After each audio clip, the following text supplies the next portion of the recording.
नमस्कार भावांनो, स्वागत आहे तुमचं माझ्या आणखीन एका नवीन वेगळ्या ब्लॉगमध्ये। तर भावांनो, 2-3 दिवस झाले आपले काही ब्लॉग पडून नव्हते राहिले, कारण की खूप कामं होते। काल आपल्या गावात कालाय होता, त्याकरता आणि आता वेगवेगळ्या कामाकरता आपल्या काही ब्लॉग टाकता आले नाही। आज वेळ भेटला, त्याकरता आज आपण ब्लॉग काढणार आहोत। पहिले एकदा हा व्हिडिओ बघून घ्या।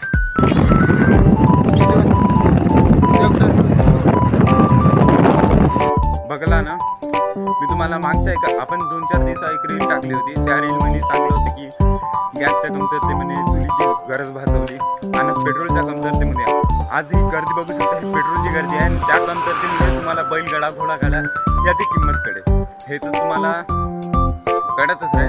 चला आता आपण ब्लॉगला सुरुवात करू। आज आपल्याला जायचं होतं ITI। हे बघू शकता, आपण ITIच्या जवळपासच आलेलो आहोत।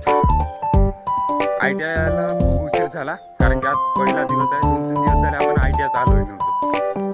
तर बघूया ITIत का सीन होते। फक्त उशिरा आलो क्लासरूम मध्ये।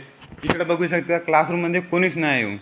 भावानं मला तर वाटून राहिलं मीच लवकर आलो काय का। पण आता आपली ITI सुटली। तुम्हाला तर ITIतला सीन दाखवतो म्हणलं। ITI मध्ये तेवढा काही सीन झाला नाही, त्याकरता तुम्हाला आपल्या ITIतला कोणताच सीन दाखवता आला नाही आपल्याला ना। आता आपल्याला जायचं आहे गावाकडे। गावाकडे जाण्यासाठी आपल्याला बस नाही, त्याकरता आपल्याला इथूनच रेल्वे फाटकपासून लिफ्ट मागून जावं लागते। बघूया कोणाची लिफ्ट भेटते।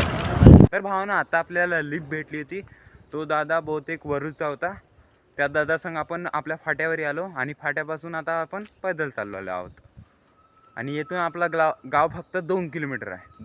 2 किलोमीटर चालत गेलं की पोचतो आपण आपल्या गावाला, म्हणजेच सुमठाण्याला। तर भावना, आपल्या गावाकडे जाताना पडते असं घनदाट जंगल। तुम्हाला आता तर काही एकदा बघून घ्या जंगल कसं दिसून राहिलं। तुम्हाला आता तर काही घनदाट जंगल दिसून नाही राहिलं।